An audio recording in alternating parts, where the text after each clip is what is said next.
8th Secretary General of the United Nations, to make a statement.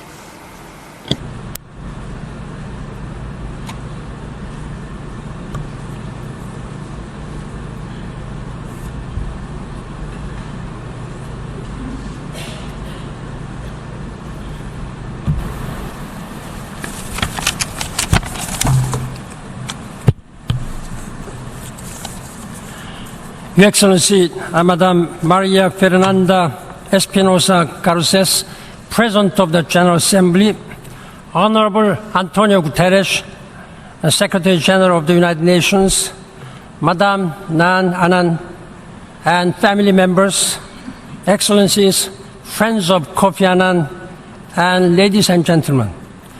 I'm honored to stand before you in this august body for the first time since I left this United Nations, to join you to pay a tribute to our dear friend and leader of this United Nations, Kofi Annan. As a lifelong civil servant, as a devoted family man, as the head of the United Nations during a turbulent decade, and as my friend, I have always had tremendous respect and admiration for Kofi Annan. And being back here in New York, I'm reminded that the entire world shares my admiration.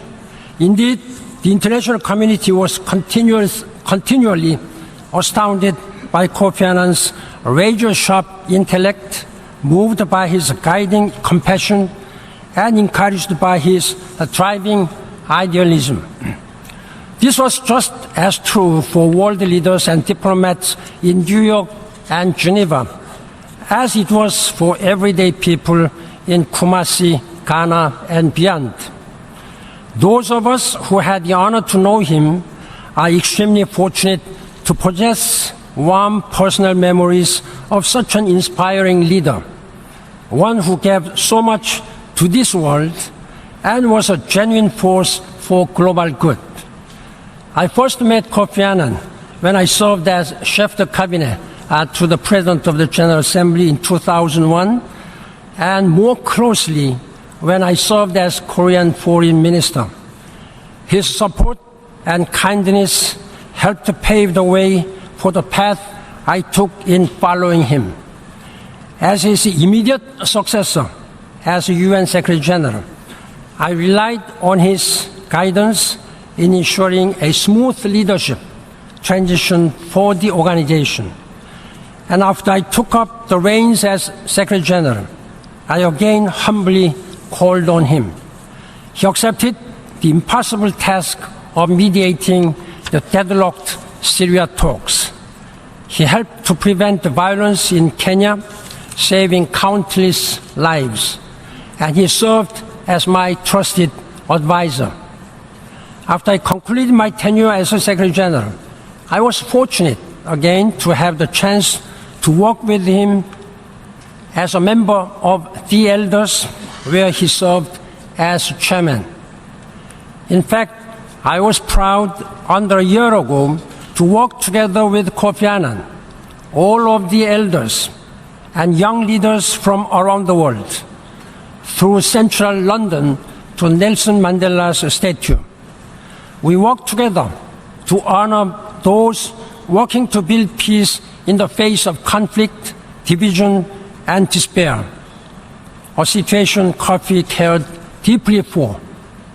He was a diplomat, but also a very inspirational leader, and he was always thinking of how he could inspire courageous leadership in others so that they could go on to overcome human suffering and to right the wrongs in the world. This is what he continued to do right up until the very end of his brilliant life. I always struggled to put into words just how much Kofi Annan helped me personally and how well he served humanity. His commitment to peace and conflict resolution, sustainable development, human rights, and global education resonated powerfully with all those he came across, including myself. But even though my tribute can never fully express the feelings in my heart, I'm confident that history will show, as the years pass, that Kofi Annan was a monumental leader. He was modest, yet simultaneously commanding. He was a leader who was deeply rooted in his past, yet possessed a colossal, illuminating vision for our collective future. He was a leader who has left us bereaved with his passing, but has provided us with a remarkable legacy that will endure forever and continue to inspire. Archbishop Desmond Tutu, who Kofi Annan succeeded as chair of the elders, said upon his death that he always saw him as a wiser younger brother. I saw him as a wonderful elder brother who taught me so much, which brings to mind one of his favorite sayings.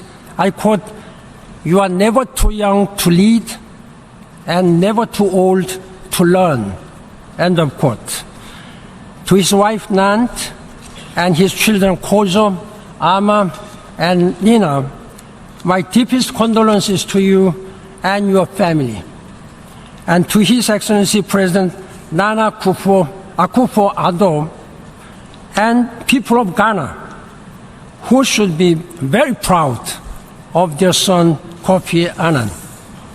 Ladies and gentlemen, Excellencies, today in this August GA Hall, we stand together in deep mourning and in heartfelt tribute to a great man who embodied the universal ideals we all strive to uphold. Kofi, may you rest in peace for all of eternity. Thank you.